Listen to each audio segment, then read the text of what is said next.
Ungkap ex-Menkes Republik Indonesia Siti Fadilah sebut COVID-19 senjata biologis dibuat di lab milik Amerika Serikat di Ukraina.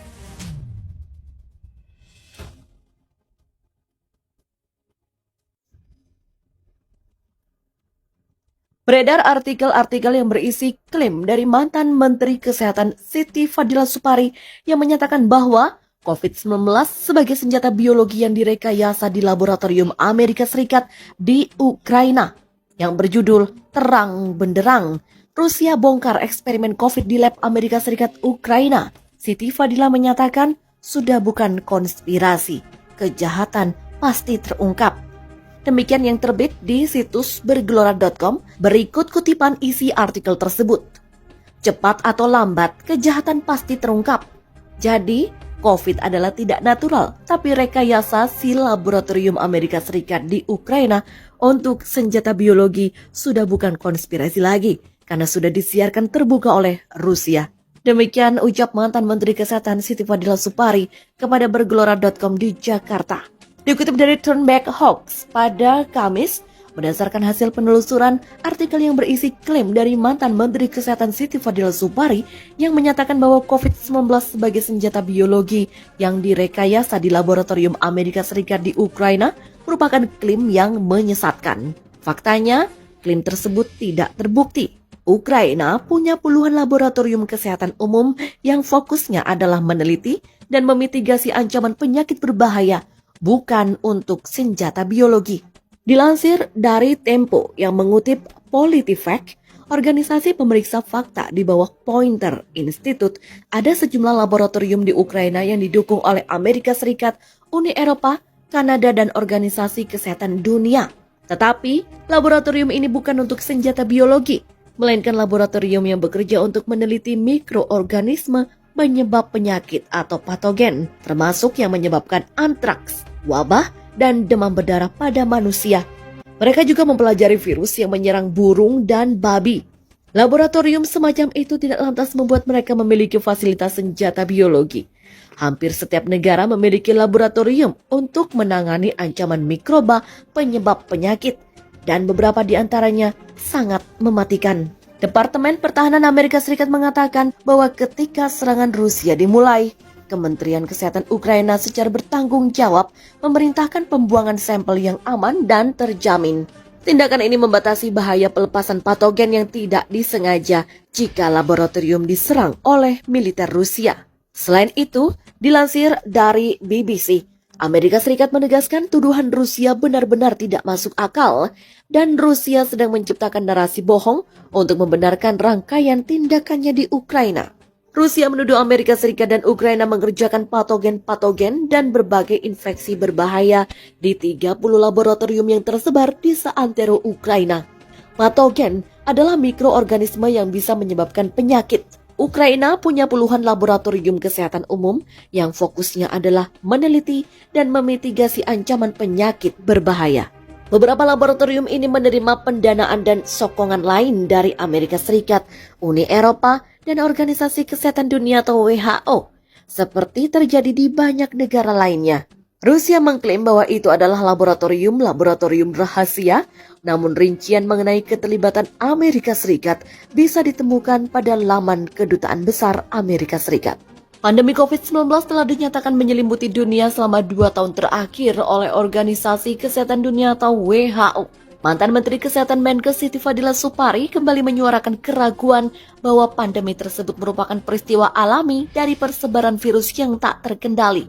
Ia bahkan mencurigai adanya glut bioterrorism dengan senjata biologis di balik persebaran kasus. Mulanya, Siti Fadilah Supari menyoroti pandemi COVID-19 yang menurutnya seolah menghilang dengan penurunan kasus drastis dibandingkan puncaknya pada Juli 2021. Ditambahkan, Siti Fadilah Supari mengatakan data penurunan kasus ditunjukkan India, Indonesia, dan negara-negara lain. Dari data yang dihimpun Pikiran Rakyat, pada puncaknya Juli 2021, Indonesia mengalami pertambahan 50 ribuan kasus per pekan. Sementara India pada Mei 2021 mengalami pertambahan kasus 389 ribuan per pekan. Dan kini, data pertambahan kasus India sama-sama berkutat pada angka seribuan per pekan. Sedangkan Indonesia mengalami pertambahan 213 kasus per pekan. Menurut dia, pandemi itu cara penularannya tidak meledak dan tidak terdapat gradasi. Timbulnya suatu ledakan penyakit di suatu tempat mengenai orang banyak dalam waktu yang singkat dan kemudian berhenti. Itu adalah ciri-ciri bioterorisme. Demikian kata dia. Kecurigaan pandemi sebagai bioterorisme dengan menggunakan COVID-19 sebagai bioweapon atau senjata biologis menurut Siti banyak diulas di luar negeri. Ketika alat perang tidak memerlukan lagi tank, melainkan virus pun sudah mampu mengendalikan dunia. Meski begitu, Siti Fadila mengatakan pendapatnya ini belum tentu benar. Ini menurutnya adalah pendapat pribadi. Ia lebih cenderung ini adalah bioweapon atau bioterorisme karena pandemi yang asli itu ada syaratnya. Menurut Siti Fadilah, International Health Regulation yang menjadi pedoman WHO mengatur bahwa pandemi harus memenuhi syarat-syarat tertentu. Pertama, ada bukti penularan dari hewan ke hewan, yang dalam hal COVID-19 berarti dari kelelawar ke kelelawar.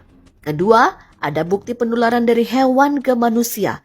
Dan ketiga, ada bukti penularan dari manusia ke manusia. Namun saat ini yang terbukti hanya poin ketiga saja. Beredar artikel-artikel yang berisi klaim dari mantan Menteri Kesehatan Siti Fadila Supari yang menyatakan bahwa COVID-19 sebagai senjata biologi yang direkayasa di laboratorium Amerika Serikat di Ukraina yang berjudul Terang Benderang. Rusia bongkar eksperimen COVID di lab Amerika Serikat Ukraina. Siti Fadila menyatakan sudah bukan konspirasi, kejahatan pasti terungkap. Demikian yang terbit di situs bergelora.com, berikut kutipan isi artikel tersebut. Cepat atau lambat, kejahatan pasti terungkap.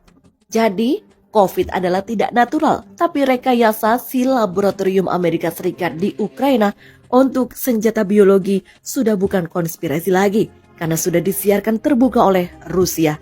Demikian ucap mantan Menteri Kesehatan Siti Fadila Supari kepada bergelora.com di Jakarta.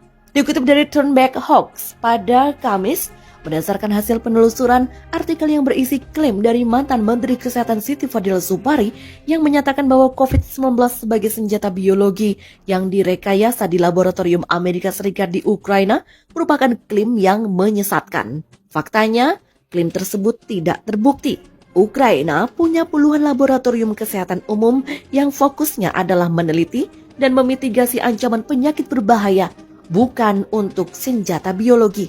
Dilansir dari Tempo yang mengutip PolitiFact, organisasi pemeriksa fakta di bawah Poynter Institute, ada sejumlah laboratorium di Ukraina yang didukung oleh Amerika Serikat, Uni Eropa, Kanada, dan Organisasi Kesehatan Dunia. Tetapi, laboratorium ini bukan untuk senjata biologi, melainkan laboratorium yang bekerja untuk meneliti mikroorganisme penyebab penyakit atau patogen, termasuk yang menyebabkan antraks, wabah, dan demam berdarah pada manusia. Mereka juga mempelajari virus yang menyerang burung dan babi. Laboratorium semacam itu tidak lantas membuat mereka memiliki fasilitas senjata biologi. Hampir setiap negara memiliki laboratorium untuk menangani ancaman mikroba penyebab penyakit, dan beberapa di antaranya sangat mematikan. Departemen Pertahanan Amerika Serikat mengatakan bahwa ketika serangan Rusia dimulai, Kementerian Kesehatan Ukraina secara bertanggung jawab memerintahkan pembuangan sampel yang aman dan terjamin. Tindakan ini membatasi bahaya pelepasan patogen yang tidak disengaja jika laboratorium diserang oleh militer Rusia.